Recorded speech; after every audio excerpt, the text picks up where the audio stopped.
The second day of the Allied leaders' Tehran conference on November 29, 1943, was full of tension. Stalin was ridiculing Churchill for wanting to treat the Germans too kindly, to the point where Churchill stormed out of dinner early in his usual dramatic fashion. At this point in the war, Germany controlled much of Europe, and the Allies were at a point of desperation and had no choice but to agree on a plan of action to move forward with. The tension between the three Allied leaders was obvious and had been getting in the way of their success. Stalin's goal was to open a second front on France, Churchill's goal was to explore the Mediterranean, and Roosevelt's goal was to advance slowly. They disagreed with each other's ideas, and the only goals that they shared were to ultimately annihilate Germany and to win the war. Soviet leader Joseph Stalin was particularly stubborn and incessantly teased the British Prime Minister Winston Churchill. Franklin Roosevelt, who was desperate to be accepted by Stalin, chimed in on Stalin's teasing in an attempt to break the ice and smooth the rough edges of collaboration. The following night at Churchill's birthday dinner, a drunk Stalin made the toast. He hailed himself as Stalin the Great and Roosevelt the Man, but ignored Churchill. He then went on to declare his allies my fighting friends, concluding with the jab, "If it is possible for me to consider Churchill as my friend." Despite all the animosity at the conference, all three men announced that nothing but good had been done at the conference, and that we leave here friends in fact, in spirit, and in purpose. Joseph Stalin, the leader of Soviet Union, was ruthless, harsh, and brutal. These characteristics led to a great deal of animosity among the Allies, but they allowed him to achieve political and military success. Stalin was extremely hardworking. He worked day and night and barely took a break during the war. He was also a military brain of the highest caliber, as General Brooke, the British Chief of Staff, described him. Franklin Roosevelt, President of the United States, had an obsession with popular opinions and his social status. Roosevelt was supportive of his counterparts and kept his concerns of political suicide to himself. Because of his own beliefs, he made huge contributions towards aiding both the Soviet Union and Britain. He was a strong supporter of the Allies despite the isolationism that many Americans wanted him to practice. Churchill was the only one of the three men who had been specifically appointed as war leader. Many people described him as an old-fashioned, a man out of touch with the modern age. Churchill, a man who liked war, was persistent and vowed to never surrender to the Axis. Some of his other strengths as a war leader were his ability to make a strong argument and his clear centralized system. From the beginning of the war, Churchill had a clear path to victory involving assistance from his alliances, stating that there are two ways to win the war, and they both begin with an A, referring to America and airplanes. Before World War II began, the Allies were in partnership by treaty but had conflicting motives. It was not until the war escalated that they were forced to collaborate as a more united force. As the war progressed and the Axis achieved many victories, the Allies became hungry for victory. The Allied leaders knew that they needed each other's resources and ideas in addition to the plans of their military officials in order to win the war. This strategy put them at a clear advantage over German leader Hitler, who made the mistake of believing that he could win the war without the strategic input of other military professionals. The Axis powers started off the war strong, but quickly became overconfident, causing them to make careless mistakes. The Allies struggled against the Axis' strong organization and powerful military, but as the war went on, their determination allowed them to use their resources to their fullest potential to grow exponentially in a short period amount of time, while the Axis powers were declining.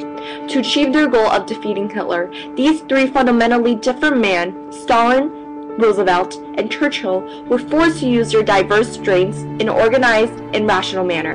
The effectiveness of the Allies' relationship was mainly built upon each of their contributions to the war. The United States was the biggest contributor in terms of resources, including weapons and money. Despite an overwhelming opposition by the American population, Roosevelt still believed in supporting the Allies. The Land-Lease Act allowed the United States to manufacture and transfer items needed for national defense, particularly aircraft, tanks, ships, trunks, jeeps, fuel, food, and services to countries whose defense was crucial to the United States, such as Britain. Up until the end of 1941, the U.S. refused to fully get involved but was still supplying materials through the Land-Lease Act. This was helpful to the British, but Churchill still desired more. When the Pearl Harbor attack occurred and the U.S. was essentially forced to join the war, Britain was thrilled because they knew the increased access to United States resources would help them immensely in the war. As soon as the U.S. declared war on Japan, Churchill knew that the Allies would win the war. With the U.S.'s abundance of resources, the Allies were able to improve briskly. Soviet Union also played a huge part in helping the Allies win. They tied down the vast majority of German forces on the Eastern Front for almost 4 years, making the Germans unable to operate. This was crucial to the war because Germany was mainly defeated on the Eastern Front. Despite the large egos of the Allied leaders, they were able to realize that they needed assistance to win the war after a streak of disappointing losses. The Allied countries worked closely with each other and always made sure to communicate in a quick and effective manner. In addition, the Allies had a full cabinet of military advisors that played an instrumental role in their success. These officials were more closely in touch with the war than the Allied leaders and were able to strategize quickly as well as think rationally. An example of a military advisor was Alan Brooke of the United Kingdom. Brooke was a stubborn man who was not afraid to argue with Churchill. Churchill found him unpleasant, referring to him as an uncongenial foil. But he understood Brooke's importance and continued to utilize him for the remainder of the war. He had exceptional analytical and critical thinking skills, and it is he who is accredited with Britain's military revival. Another chief of staff who helped to improve the Allies and during the war was U.S. General George Marshall. Marshall played a pivotal role in promoting the Europe First campaign and drafted many of Roosevelt's military papers. He was known as Roosevelt's indispensable man. These men, in addition to the entirety of their general staffs, were critical in swaying the Allies in the right direction. But it was the Allies' leaders' ability to actually listen to their ideas that allowed their military to improve. This is where Hitler went wrong. Hitler was extremely confident in his own abilities to lead the Axis to victory. He lacked professional training and had little administrative skill or sense of responsibility. Still, he believed that he alone could control the entire military as he did through the most of the war. When he began his role as a supreme command, he avoided having a command staff aside from assistants to help with translating orders so he could do all the strategizing himself. When he later controlled the field army, all freedom of action of the troops was lost. He was sure in his ways and suspicious of all other leadership. Hitler took many risks, ones that professionals would likely never take. And because the only staff members he ever hired were known to be loyal supporters, no one ever questioned him. Due to his lack of training, he desperately needed assistance, but it was not in his nature to share the role of leader. Hitler has staff members who possess the ability to guide the Axis in the right direction. But as one staff member later noted, everything they said simply bounced off of him with no visible effect. If anyone disputed one of his ideas, they would be dispensed immediately. Hitler's risks were effective for a good portion of the war, and he grew increasingly confident with each victory, putting less and less thoughts into each of his plans. Eventually, Hitler's reckless strategy caught up to him in the Battle of Stalingrad. Fought from July 17, 1942 to February 2, 1943 in the Soviet Union, the Battle of Stalingrad was a massive turning point in the war's outcome. The battle was fought at the same time as Germany's invasion of Caucasus, causing Germany to be outnumbered by the Soviet Union. Hitler underestimated the Soviet Union's level of resistance and failed to make arrangements for the winter months, thinking that the battle would be over by fall. As the battle surged on into the winter, the German troops lacked adequate supply, and because of the poor weather, Hitler couldn't fly any in as he had planned.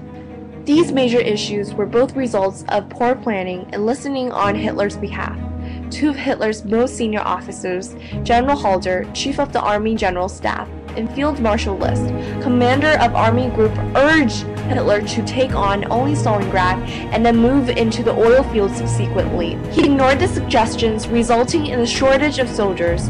Hitler's delusions and skewed ideas of the battle provoked him to continue fighting long after the battle was a lost cause, resulting in the loss of an entire army group. Hitler's system had no structure, no communication, and an inflexible strategy, causing the Axis to spiral out of control and decline.